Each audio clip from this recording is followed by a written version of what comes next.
దేవుని నామానికి మహిమ కలుగును గాక. ఈ ప్రత్యేకమైన కార్యక్రమానికి మిమ్మల్ని ప్రేమపూర్వకంగా ఆహ్వానిస్తున్నాం. ఈ మంచి వేళ ఒక వాక్యాన్ని మనం ధ్యానం చేద్దాం. అపోస్తల కార్యముల గ్రంథం 13వ అధ్యాయము 22వ వచనాన్ని మనం ధ్యానం చేయబోతున్నాం. అపోస్తల కార్యములు 13వ అధ్యాయం 22వ వచనంలో, తర్వాత అతనిని తొలగించి దావీదును వారికి రాజుగా ఏర్పరిచాను. మరియు ఆయన, నేను యెష్షయి కుమారుడైన దావీదును కనుగొంటిని, అతడు నా ఇష్టానుసారుడైన మనుష్యుడు, అతడు నా ఉద్దేశములన్నీ నెరవేర్చువాడని చెప్పి అతనిని గూర్చి సాక్ష్యం ఇచ్చాను. ప్రభు ఈ లేఖనములు మన వినికిల్లో దీవించునుగాక. చిన్న ప్రార్థన. దయగల స్వామి, మీకు స్తోత్రాలు ప్రభువా. సర్వశక్తిమంతుడా, సర్వోన్నతుడా, జీవాధిపతి, మీకు స్తోత్రాలు తండ్రి. ఈ ప్రత్యేకమైన నా యొక్క కార్యక్రమాన్ని బట్టి నీ పాదాల చెంత ప్రార్థిస్తున్నాం తండ్రి. ఈ వాక్యాన్ని వీక్షిస్తున్న వీళ్ళందరి కొరకు మీ సేవకునిగా ప్రార్థిస్తున్నా ప్రభా.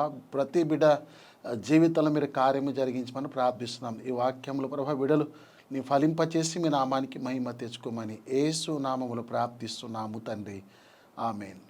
మంచిది. ఒక క్లుప్తమైన సందేశాన్ని మనం ధ్యానం చేస్తున్నాం, షార్ట్ మెసేజ్ లాగా. సో మనం చదువుకున్న ఈ భాగంలో అపోస్తల కార్యములు 13వ అధ్యాయము 22వ వచనంలో ఇక్కడ దావీదును ఉద్దేశించి ప్రభువుకున్న ఆలోచనలు ప్రభు తెలియపరుస్తున్నాడు. అంటే దేవుని మనసులని మాట బయలుపరుస్తున్నాడు. అక్కడ 22వ వచనంలో 13వ అధ్యాయం 22వ వచనంలో, తర్వాత అతనిని తొలగించి దావీదును వారికి రాజుగా ఏర్పరిచాను. మరియు ఆయన, నేను యెష్షయి కుమారుడైన దావీదును కనుగొంటిని, అతడు నా ఇష్టానుసారుడైన మనుషుడు, అతడు నా ఉద్దేశములన్నీ నెరవేర్చువాడని ప్రభు దావీదుని గురించి ఒక సాక్ష్యము పలుకుచున్నారు. ఇక్కడ మనము ధ్యానంలో దావీదుని ప్రభు ఎలా రాజుగా చేశాడు, ఏ కోణాన్ని బట్టి, అంటే దావీదులో ఉన్న ఏ గుణగణాలను బట్టి దావీదుని ప్రభు రాజుగా చేశాడు అనేది చాలా క్లుప్తమైన ఒక సందేశాన్ని మీకు అందించాలని ప్రభు పేట నేను ప్రేరేపించబడి ఉన్నాను. దావీదుని దేవుడు ఎందుకు ఎన్నుకున్నాడు ఇశ్రాయేలుకు రాజుగా అంటే, దావీదులో 2 గుణగణాలు ప్రత్యేకంగా మనకు కనపడుతున్నాయి. అవి ఏంటంటే, ఒకటి దేవుని ఇష్టానుసారుడైన మనుషుడు మొదట, రెండోది దేవుని యొక్క ఉద్దేశములన్నీ కూడా నెరవేర్చువాడని దేవుడు దావీదుని గురించి సాక్ష్యం ఇస్తున్నాడు. ఈ యొక్క ప్రత్యేకమైన సమయంలో ఈ సాక్ష్యం ఏంటంటే, దావీదు ఒకటి దేవునికి ఇష్టానుసారుడు, రెండోది దేవుని ఉద్దేశములన్నీ కూడా నెరవేర్చువాడని దావీదు గురించి సాక్ష్యం ఇచ్చాడు. అందుకే దేవుడు దావీదుని ఏర్పరచుకున్నాడు. ఇశ్రాయేల్ సర్వ సమాజముల నుండి అనేకులు ఉంటుండగానే దావీదు ఒక ప్రత్యేకమైన కోణంలో దేవుడు దావీదుని ఇష్టపడ్డాడు. అందుకే దావీదుని ప్రభు ఇష్టపడి రాజుగా అభిషేకించాడు. దావీదుకి ముందు అక్కడ 22వ వచనంలో, తర్వాత అతనిని తొలగించి అంటే ఎవరిని ప్రభు తొలగించాడు? ఇశ్రాయేలుకి మొదటి రాజైన సౌల్ని ప్రభు దేవుడు తొలగించి దావీదుని ఇశ్రాయేలుకి రాజుగా దేవుడు అభిషేకించాడు. దావీదుని దేవుడు అభిషేకించాడు, సౌల్ని ప్రభు తొలగించాడు. సౌల్ని ఎందుకు తొలగించాడు అనేది ఒక ప్రత్యేకమైన కోణంలో మనం ఆలోచన చేస్తే, సౌలు గురించి బైబిల్లో మనం చదువుతున్న ఆ భాగాన్ని మీకు జ్ఞాపం చేస్తా. మొదటి సమూయేలు గ్రంథం 13వ అధ్యాయం 13వ వచనంకి వెళ్ళి మనం చదివితే, సౌల్లో ఉన్న ఒక ప్రాముఖ్యమైన మాట అక్కడ 13వ అధ్యాయం 13వ వచనం రాస్తూ వస్తున్నాడు. అతడు సౌలు చేసిన పని ఏంటంటే అవివేక పని చేశాడు. అంటే దేవుని ఉద్దేశాలు, దేవుని యొక్క ఇష్టాన్ని పక్కన పెట్టేసి తన ఇష్ట ప్రకారం సౌలు జీవించినట్లు బైబిల్లో మనం చదువుతున్నాం. అందుకే దేవుడు అతన్ని తొలగించి, సౌలు అనే రాజును ప్రభు తొలగించడానికి గల కారణం ఏంటంటే అవివేక పని చేశాడు. ధర్మశాస్త్రం గై కొనక, దేవుని మాటలు వినక, తన సొంత ఉద్దేశాలు, తన సొంత నిర్ణయాలతో అతడు రాజరికం నుండి మనం కిందికి పోయినట్టు మనం చదువుతున్నాం. అయితే ఇక్కడ దావీదుని ప్రభు ఒక ప్రత్యేకమైన కోణంలో కనుగొన్నాడు. నేను యెష్షయి కుమారుడైన దావీదుని కనుగొంటి నేను ప్రభు మాట్లాడుతున్నాడు. దావీదుని ప్రభు కనుగొన్నప్పుడు, అంటే దావీదుని ప్రభు తెలుసుకున్నప్పుడు దావీదులో 2 ప్రాముఖ్యమైన గుణగణాలు కనపడుతున్నాయి. ఒకటి దేవుని యొక్క ఇష్టానుసారుడైన మనుషుడు, రెండోది దేవుని యొక్క ఉద్దేశములన్నీ కూడా నెరవేర్చువాడని ఇక్కడ రాస్తున్నాడు. ఇవాళ ఈ షార్ట్ మెసేజ్లో 2 ఒక ప్రత్యేకమైన విషయాలు మీకు జ్ఞాపం చేస్తా. ఒకటి దావీదు దేవునికి ఇష్టానుసారుడు, రెండోది దేవుని యొక్క ఉద్దేశములు నెరవేర్చువాడు. ఒకటి దేవుని ఇష్టానుసారుడు అంటే బైబిల్ గ్రంథంలో మన ఇష్టాన్ని మనం పక్కన పెట్టాలి, దేవుని ఇష్టాన్ని మనం ఏం చేయాలంటే నెరవేర్చనికి భూమి మీద ప్రయత్నం చేయాలి. బైబిల్ గ్రంథంలోని ఒక వాక్యాన్ని మీకు జ్ఞాపకం చేస్తా.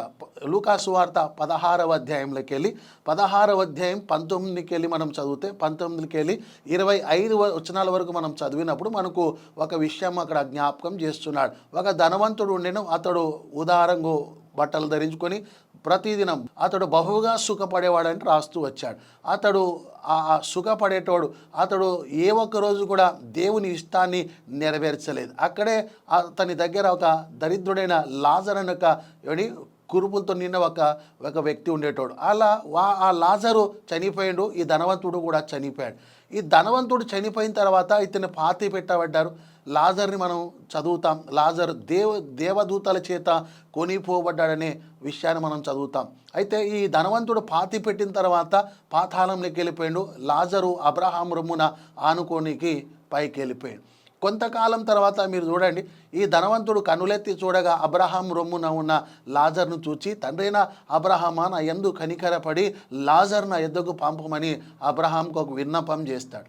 అయితే అబ్రహాం 25వ వచనంలో 16వ అధ్యాయం లూకాసు వార్త 25వ వచనంలో ఏమంటాడంటే, అందుకు అబ్రహాము, నా కుమారుడా, నీవు భూమి మీద నీకు ఇష్టమైన రీతిగా, అంటే నీ ఇష్టానుసారంగా నువ్వు బ్రతికావు అని అబ్రహాము చెప్తున్నాడు.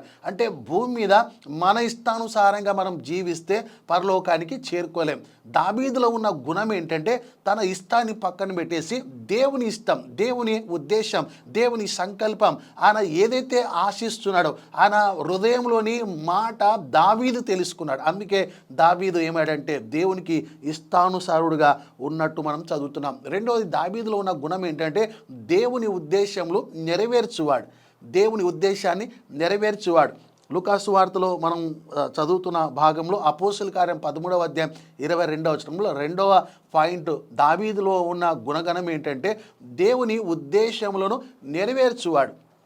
ఈ సౌలు దేవుని యొక్క ఉద్దేశాన్ని నెరవేర్చలేకపోయాడు. అందుకే దేవుడు సౌలుని తొలగించి దావీదుని ఇశ్రాయేలుకి రాజుగా దేవుడు అభిషేకించాడు. చూడండి, దేవుని ఉద్దేశాలు మనం నెరవేర్చాలి. సమూయేలు గ్రంథం 17వ అధ్యాయం, మొదటి సమూయేలు గ్రంథం 17వ అధ్యాయం 32వ వచనంలో కూడా మనం చదువుతాం. ఇక్కడ సౌలు దగ్గరికి వచ్చి దావీదు అంటాడో యుద్ధం చేయడానికి, అంటే ఫిలిష్తీయుల మీద యుద్ధం చేయడానికి దావీదు వచ్చినప్పుడు దావీదు అంటాడో, ఇశ్రాయేలు ప్రజలు కృంగిపోవడం అది దేవుని ఉద్దేశం కాదు, ఇశ్రాయేలు ప్రజలు కుంగిపోవడం అది దేవుని ఉద్దేశం కాదు. కాబట్టి ఆయన ఉద్దేశాన్ని నెరవేర్చే వారిలో ఎవరున్నారంటే దావీదు ప్రధానంగా మనకు కనబడుతున్నాడు. అంతేకాదు, మనము గమనించినప్పుడు బైబిల్లోని ఇశ్రాయేలు కానాను యాత్రలో కానాను చేరుకునేటప్పటికి ఆ కానాను ఆ ప్రదేశం ఎటువంటిదో చూచి రావడానికి ఇశ్రాయేలుని 12 గోత్రంలోని 12 ప్రధానులు వెళ్ళినప్పుడు ఆ 10 మంది ఒక గుంపుగా, ఇద్దరు ఒక గుంపుగా వెళ్ళిపోయి ఆ కానానంతా కూడా వాళ్ళు చుట్టుముట్టి ఆ కానాన్లోని ప్రతిదీ కూడా పరిశీలించి విధంగా వారు తిరిగి వచ్చినప్పుడు వారు చెప్తున్న మాట ఏంటంటే 10 మందిలో వచ్చి ఇశ్రాయేల్ సర్వ సమాజాన్ని ఏడిపించినట్లు మనం సంఖ్యాకాండంలో 14వ అధ్యాయంలో చదువుతాం. వారు ప్రజల్ని కృంగదీసే మాటలు ఏం చెప్పారంటే, ఆ కానాను దేశాన్ని మనం కొనలేం. కారణం ఏంటంటే కానాన్లో ఉండే మనుషులు నెఫీలీయుల లెక్క వారు ఎత్తుగలిగిన వారు ఎదుట మనము మిడతవలే ఉంటామని వారు కృంగదీసే మాటలు చెప్పారు. అయితే కాలేబు యెహోషువ వచ్చి వారిని ధైర్యపరిచే మాటలు చెప్పారు. అంటే దేవుని ఉద్దేశం ఏంటంటే ఒక వ్యక్తి, ఒక విశ్వాసి, ఒక క్రైస్తవుడు, భక్తి కలిగిన వాడు కృంగిపోవద్దని దేవుని యొక్క ఉద్దేశంలో ఎరిగిన దావీదుని మీకు జ్ఞాపకం చేస్తున్నా. రెండోది, దావీదులో ఉన్న గుణగణం ఏంటంటే దేవుని ఉద్దేశాన్ని నెరవేర్చువాడుగా దావీదు మనం కనబడుతున్నది. అంతేకాదు, మనం బైబిల్లో మనం చదివినప్పుడు మొదటి సమూయేలు గ్రంథం 25వ అధ్యాయంలో 28వ వచనములో చూడండి, అక్కడ నాబాలు ఒక భార్య అబిగేలు వచ్చి దావీదుతో చెప్తున్న మాట ఏంటంటే, నీవు యెహోవా యుద్ధములు చేయుచున్నావు అని ఆమె ఒక మాట చెప్తారు. కారణం ఏంటంటే దీని వెనకాల ఒక క్లుప్తమైన మీకు సందేశాన్ని జ్ఞాపకం చేస్తా. ఏటేటా కర్మేల పర్వతం మీద గొర్రెల బొచ్చు కత్తిరించడానికి గొర్రెల కాపర్లు వెళ్ళేటోళ్ళు. ఒకప్పుడు అక్కడ ఏం జరిగిందంటే, నాబాలు ఒక గొర్రెల కాపర్లు ఆ పైన కర్మేల పర్వతం పైన గొర్రెల బొచ్చు కత్తిరించేటప్పుడు దావీదు గొర్రెల కాపర్లు సహాయం కొరకు వెళ్ళారు. అంటే దావీదు గొర్రెల కాపర్లకి నాబాలు ఒక గొర్రెల కాపర్లకి ఒక అండర్స్టాండింగ్ ఉండేది. వారు ఒకరికొకరు సహకరించుకునేటోళ్ళు. అయితే ఒక అవకాశం వచ్చింది, ఒక టైం వచ్చింది. దావీదు ఒక గొర్రెల కాపర్లు నాబాల్ దగ్గరికి వెళ్ళి సహాయం కోరినప్పుడు నాబాల్ ఏమంటాడంటే, దావీదు ఎవడు, యెషై కుమారుడు ఎవడు అని ఇటువంటి కించపరిచే మాటలు అన్నప్పుడు ఈ గొర్రెల కాపర్లు ఏం చేశారంటే దావీదు దగ్గరికి వెళ్ళి ఈ విషయం చెప్పారు. దావీదు కోపముతో తన సైన్యం తీసుకొని నాబాల్ని చంపడానికి వెళ్ళినప్పుడు ఒకడు తప్పించుకొని వెళ్ళిపోయి నాబాలు ఒక భార్య అబిగేలుకి ఏం చెప్పారంటే, దావీదు ఇట్లా వస్తుండు కోపంతో, ఖచ్చితంగా మనకు హాని కలుగుతుందని చెప్పినప్పుడు నాబాలు ఒక భార్య అబిగేలు వెళ్ళి చెప్తున్న మాట ఏంటంటే, మనం మొదటి సమూయేలు గ్రంథం 25వ అధ్యాయం 28 వచనంలో చదువుతాం. ఆమె చెప్తున్న మాట ఏంటంటే, తన భర్త పక్షమున క్షమాపణ కోరి నీవు యెహోవా యుద్ధములు చేయుచున్నావు అనే మాట పలుకుతుంది. అంటే దావీదు దేవుని ఉద్దేశాన్ని నెరవేర్చేవాడు. దావీదు ప్రజల పక్షమున అంటే దేవునితో కలిసి దావీదు యుద్ధాలు చేస్తూ వచ్చాడు. తన కొరకు యుద్ధం చేయలేదు, దేవుడు ఉద్దేశించిన యుద్ధాలే దావీదు చేస్తూ వస్తున్నాడు. గమనించాల్సిన మరొక ప్రాముఖ్యమైన సంగతి ఏంటంటే, దావీదులో రెండో గుణం ఏంటంటే దేవుని ఉద్దేశములు నెరవేర్చువాడు. అందుకే దేవుడు దావీదుని రాజుగా అభిషేకించాడు. దేవుడు దావీదుని రాజుగా అభిషేకించడాల కారణాలు రెండు. ఒకటి, దావీదు దేవునికి ఇష్టానుసారుడైన మనుషుడు. రెండవది, దేవుని యొక్క ఉద్దేశములు నెరవేర్చువాడు. సంగమా, ఈ యొక్క ప్రత్యేకమైన సమయంలో ఈ వాక్యాన్ని వీక్షిస్తున్న దేవుని బిడ్డలారా, నీవు దేవుని ఇష్టానుసారుడుగాను దేవుని ఉద్దేశములు నెరవేర్చువాడుగాను ఉంటే ఖచ్చితంగా నువ్వు దావీదు వలె దీవించబడతావు. దావీదు యొక్క స్థితి ఏంటంటే 78వ సంకీర్తన 70 నుండి మనం చదివినప్పుడు దావీదుని దేవుడు ఏర్పరచుకున్నాడు. దావీదు ఎక్కడున్నాడు? గొర్రెల కాపర్లుగా దొడ్లలో ఉన్న దావీదుని ప్రభు ఒక ఉన్నతమైన స్థాయిలో నిలబెట్టాడంటే దావీదులో రెండు ప్రాముఖ్యమైన గుణగణాలు కనపడుతున్నాయి. ఒకటి, దేవుని ఇష్టానుసారమైన మనుషుడు.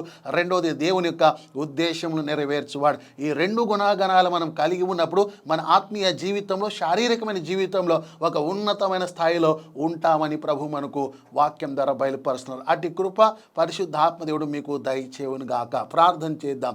దయగల స్వామి, మీకు స్తోత్రాలు ప్రభువా. ఈ వర్తమానం విన్న బిడ్డలందరూ మీరు తాకండి అయినా అనేకుల ప్రభా మీరు దర్శించమని ప్రార్థిస్తున్నాం.